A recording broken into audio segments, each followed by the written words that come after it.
जिसमें आप लोग यहाँ पधारे हैं और मैं आज की विषय वस्तु आपके सामने रखूंगा।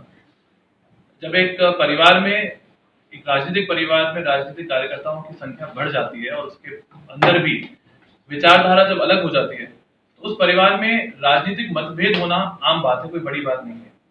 लेकिन अपनी राजनीतिक स्वार्थ सिद्धि के लिए अगर उस मतभेद का स्तर गिरा दिया जाए तो कहीं ना कहीं उसका जवाब देना अनिवार्य हो जाता है। आप सबको ध्यान है कि श्री प्रताप सिंह जी खाचरियावास हमारे परिवार के सदस्य हैं और श्रद्धेय भैरव सिंह जी शेखावत साहब के भतीजे हैं। और कई बार ऐसी बातें बोल जाते हैं जिसका हमें लगता है कि कहीं ना कहीं हमको जवाब देना चाहिए, लेकिन पारिवारिक बात जो है वो स्तर में जो सामने नहीं आया उसको हम जितना हो सके दबाना चाहते थे। लेकिन आप सबको ध्यान है कि अभी 15 मई को खाचरियावास में भारतीय जनता पार्टी के द्वारा जो श्रद्धेय भैरव सिंह जी शेखावत साहब का जन्म शताब्दी वर्ष मनाया गया था, उस कार्यक्रम के भव्य और सफल आयोजन के बाद में मेरे पास किसी का मैसेज आया कि आप वो व्हाट्सएप पे कुछ वीडियो भेजा है, वो देखिए। वो वीडियो देखा तो उसमें हमने देखा कि प्रताप सिंह जी खाचरियावास ने ऐसा कहा है, और वो भी भैरव सिंह जी शेखावत साहब के समाधि स्थल जैसी उस पवित्र भूमि पर खड़े होकर इतना अनर्गल, इतनी झूठी बातें उन्होंने की हैं।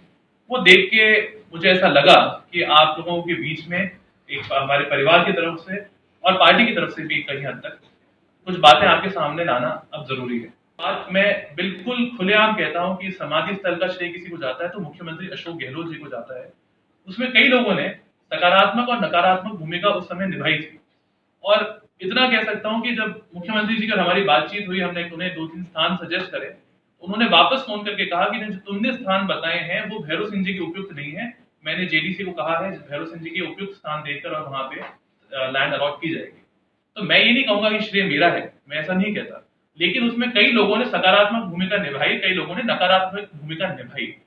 उसका पूरा श्रेय कह देना कि मैंने कहा, परिवार वाले तो उठाने को तैयार हो रहे हैं, नरपत सिंह जी मुझसे हॉट टॉक्स कर रहे हैं वगैरह, इस टाइप की बात मेरे हिसाब से परिवार का सदस्य तो छोड़िए, तो दुश्मन भी इतनी झूठी बात वो भी उस स्थान पे खड़ा होकर नहीं कहेगा। और गहलोत साहब के लिए मैं आप लोगों से आग्रह कर सकता हूँ कि चाहे मुख्यमंत्री जी से पूछ लें इस बारे में, क्या किसी एक व्यक्ति के कहने पर उन्होंने इस निर्णय को लिया, क्या प्रताप सिंह जी ने ऐसा कोई भूमिका निभाई थी? मैं नहीं कहता उन्होंने कोई नकारात्मक भूमिका निभाई, हो सकता है उनका भी इसमें एक रोल रहा हो। जब सीएम साहब ने सबसे राय ली थी, जिसमें मेरे पिताजी को फोन करके नरपत सिंह जी को उन्होंने सीएम हाउस बुलाया जब सीपी जोशी साहब मौजूद थे, और उसके बाद में सीएम हाउस से कई अधिकारियों के साथ में श्रीमद पांडे साहब भी वहां मौजूद थे, कई अधिकारियों के साथ उनको भेजा गया विद्याधर नगर में स्टेडियम वाली जगह देखने के लिए।